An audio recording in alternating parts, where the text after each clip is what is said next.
क्या आपने कभी किसी ऐसी जगह के बारे में सुना है जहां दीवारों में चीखें गूंजती हो, जहां हर दरवाजा एक दफन राज खोलता हो और जहां हवा में एक ठंडी उदासी हमेशा पसरी रहती हो? ऐसी ही एक जगह थी सुदेशा हवेली, गांव के नक्शे पर एक धब्बे की तरह, लेकिन लोगों के दिलों में एक गहरे डर की तरह मौजूद। कहते थे उस हवेली की हर ईंट सुदेशा की दर्द भरी कहानी की गवाह है। एक ऐसी कहानी जो रात के सन्नाटे में उसकी भटकती रूह आज भी सुनाना चाहती है। और मेरी कहानी तब शुरू हुई जब मैंने उस खामोश हवेली के दरवाजे पर दस्तक दी, अनजाने में उस भयानक राज को जगा दिया जो बरसों से सोया हुआ था। अब जब मैं आपको सुदेशा हवेली के उस भयावह सच के हर एक पहलू से रूबरू कराने जा रही हूँ, तो मैं चाहूंगी कि आप भी उस डर की गहराई को महसूस करें जो हर पल मेरे अंदर बैठता चला गया था। एक शांत एकांत जगह ढूंढ लीजिए, अपनी आंखें धीरे से बंद कर लीजिए और अगर आपके पास हेडफोन है तो उन्हें पहन लीजिए। मेरी आवाज को ध्यान से सुनिए और अपनी कल्पना में उस पुरानी जर्जर हवेली के हर एक कोने को महसूस कीजिए। उसकी टूटी हुई दीवारें जिन पर वक़्त की अनगिनत परतें जमी हैं, उसकी खाली अंधेरी खिड़कियां जो किसी मुर्दा आंखों की तरह दिखती हैं, और उस सन्नाटे की कल्पना कीजिए जो इतना गहरा है कि उसमें दबी हुई चीखें और फुसफुसाहटें आज भी गूंजती हैं। अपनी सांस थाम लीजिए, क्योंकि अब हम सुदेशा हवेली के उस गहरे राज के अंधेरे में और गहराई से उतरने वाले हैं, जहां हर कदम पर एक नई दहशत हमारा इंतजार कर रही है। मेरा नाम रिया है और इतिहास की एक जुनूनी छात्रा होने के नाते मेरी रूह हमेशा पुरानी रहस्यमयी इमारतों और उनमें दफन कहानियों की ओर खींची चली जाती है। एक बार अपने एक महत्वपूर्ण शोध प्रोजेक्ट के सिलसिले में मैं राजस्थान के एक छोटे से धूल भरे गांव में पहुंची। वहां गांव की संकरी गलियों और पुराने मंदिरों के बीच मैंने सुदेशा हवेली के बारे में सुना। गांव के लोग उस हवेली का नाम सुनते ही सहम जाते थे। उनकी आंखों में एक अनकहा डर झलकने लगता था। उन्होंने बताया कि वो हवेली सदियों से वीरान पड़ी है, एक बदरंग भूत की तरह गांव के किनारे खड़ी है, और वहां सुदेशा नाम की एक आत्मा भटकती है जो अपनी अधूरी कहानी पूरी दुनिया को सुनाना चाहती है। मेरी उत्सुकता, जो हमेशा अनसुलझे रहस्यों की तलाश में रहती है, तुरंत जाग उठी। मैंने गांव के सरपंच, एक बूढ़े और समझदार व्यक्ति से बात की और उनसे उस हवेली को अंदर से देखने की इजाजत मांगी। सरपंच पहले तो बिल्कुल राजी नहीं हुए। उन्होंने मुझे वहां जाने के खतरों के बारे में अनगिनत कहानियां सुनाई, रात में सुनाई देने वाली चीखों की, दरवाजों के अपने आप खुलने और बंद होने की, और एक ठंडी हवा के झोंके की जो अचानक कमरे में महसूस होती है। लेकिन फिर मेरी जिद और मेरे प्रोजेक्ट की अहमियत को समझते हुए वो अनिच्छा से मान गए। उन्होंने अपने साथ गांव के एक बूढ़े आदमी राम सिंह को भेजा, जो हवेली के इतिहास और वहां की अजीब घटनाओं के बारे में कुछ बातें जानता था। राम सिंह का चेहरा भी उस हवेली का नाम सुनकर उतर गया था। उनकी आंखों में एक गहरी उदासी और डर का मिश्रण था। जब हम धूल भरी सड़क पर चलते हुए सुदेशा हवेली पहुंचे तो दिन ढल रहा था और आसमान में नारंगी और बैंगनी रंग की एक उदास चादर फैल रही थी। हवेली बहुत बड़ी और पुरानी थी। उसकी ऊंची दीवारें कई जगह से टूटी हुई थी और बड़ी बड़ी खिड़कियां खाली और अंधेरी थी, जैसे किसी मुर्दे की आंखें। उसे पहली नजर में देखकर ही मेरे अंदर एक अजीब सी सिहरन दौड़ गई। एक अनजाना डर मेरी रीढ़ की हड्डी में उतर गया। राम सिंह ने दबी आवाज में बताया कि ये हवेली कभी सुदेशा नाम की एक बेहद खूबसूरत और जिंदा दिल औरत का घर था, जो इस गांव की शान हुआ करती थी। हम हवेली के भारी जंग लगे दरवाजे को धकेल कर अंदर गए। हर तरफ सदियों पुरानी धूल की मोटी परत जमी हुई थी और मकड़ी के जाले हर कोने में लटक रहे थे, जैसे किसी ने बरसों से यहाँ कदम भी न रखा हो। हवा में एक अजीब सी उदासी और घुटन भरी शांति पसरी हुई थी, जो किसी भयानक त्रासदी की गवाह लग रही थी। राम सिंह डरते डरते मुझे हवेली के अलग अलग हिस्से दिखा रहा था। बड़ा सा दालान, खाली कमरे और टूटी हुई सीढ़ियां जो ऊपर की अंधेरी मंजिल की ओर जा रही थी।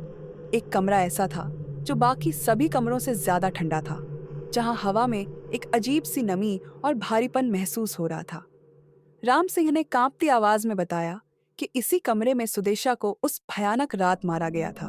उस कमरे में कदम रखते ही मुझे एक अजीब सी स्विंगल बेचैनी महसूस होने लगी। ऐसा लग रहा था जैसे कोई अदृश्य आंखें लगातार मुझे घूर रही हों, मेरे हर एक हरकत पर नजर रख रही हों। तभी उस खामोशी को चीरती हुई एक धीमी सी आवाज मेरे कानों में पड़ी, जैसे कोई बहुत धीरे धीरे दर्द से करा रहा हो या फुसफुसा रहा हो। राम सिंह भी डर गया। उसका चेहरा और भी सफेद पड़ गया और उसने कहा कि हमें अब यहाँ एक पल भी नहीं रुकना चाहिए, हमें तुरंत वापस चलना होगा। हम तेजी से हवेली से बाहर निकल आए। रात हो चुकी थी और अंधेरा गहरा गया था। चांद बादलों के पीछे छिप गया था और तारे भी धुंधले दिख रहे थे। गांव वापस जाते समय मैंने उस भयानक हवेली की तरफ आखिरी बार देखा। वो अंधेरे में और भी डरावनी और भूतियां लग रही थी, जैसे कोई भयानक राक्षस खड़ा हो। मुझे ऐसा लग रहा था जैसे कोई ठंडी अनजानी आवाज मुझे हवेली के अंदर से बुला रही हो, अपनी दर्द भरी कहानी सुनाने के लिए। अगले दिन मैंने गांव के और भी लोगों से सुदेशा के बारे में और ज्यादा जानने की कोशिश की। कुछ बूढ़ी महिलाओं ने दबी आवाज में बताया कि उन्होंने कई रातों को हवेली से अजीब सी, दिल दहला देने वाली चीखें सुनी हैं। कुछ नौजवानों ने ये भी कहा कि उन्होंने रात के अंधेरे में हवेली के आसपास एक औरत की धुंधली सी परछाई देखी है, जो कभी खिड़की पर खड़ी दिखती है तो कभी हवेली के बगीचे में घूमती हुई। मेरा मन अब उस कहानी के सच को जानने के लिए बेचैन हो उठा था। उस रात मैंने एक खतरनाक फैसला किया।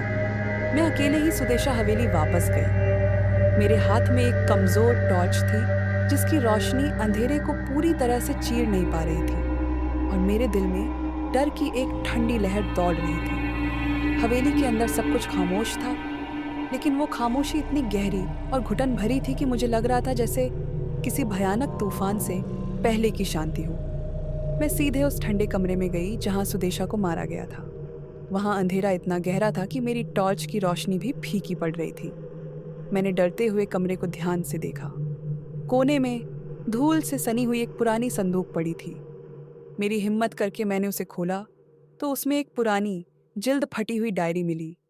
डायरी सुदेशा की थी। उसके पीले पड़ चुके पन्नों पर उसने अपनी जिंदगी के हर एक दर्दनाक पल के बारे में लिखा था, उस क्रूर आदमी के बारे में जिसने उसकी सारी खुशियां छीन ली थी, और उस भयानक रात के बारे में जब उसकी जिंदगी का अंत कर दिया गया था। डायरी के हर एक शब्द में दर्द, निराशा और न्याय की एक चीख छिपी हुई थी। उसे पढ़कर मेरी आंखों में आंसू आ गए। सुदेशा के साथ कितना बुरा हुआ था, ये सोचकर मेरा दिल टूट गया। तरफ जान बचाकर दौड़ने लगी। मैंने पीछे मुड़कर देखने की हिम्मत नहीं की। डर था कि कहीं वो भयानक चेहरा अब मेरे बिल्कुल करीब ना आ गया हो। मैंने गांव वालों को सब कुछ बताया, अपनी आंखों से देखी हुई हर एक डरावनी चीज। उन्होंने मेरी बात पर आसानी से विश्वास नहीं किया, उसे मेरे डर और कल्पना का नतीजा माना। लेकिन मैं जानती थी कि मैंने क्या महसूस किया था, क्या देखा था। सुदेशा की आत्मा अब भी उस हवेली में भटक रही थी, अपनी अधूरी कहानी सुनाने के लिए, उस अन्याय के खिलाफ न्याय पाने के लिए।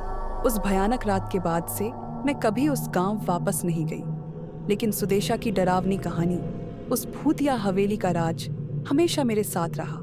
मुझे पता था कि उस वीरान हवेली की हर ईंट में एक दर्दनाक इतिहास दफन है, एक ऐसी औरत का दर्द जो आज भी उस हवेली की ठंडी दीवारों में गूंजता है, एक अनकही चीख की तरह। सुदेशा हवेली की इस रोंगटे खड़ी कर देने वाली कहानी को सुनकर क्या आपकी रूह भी कांप उठी?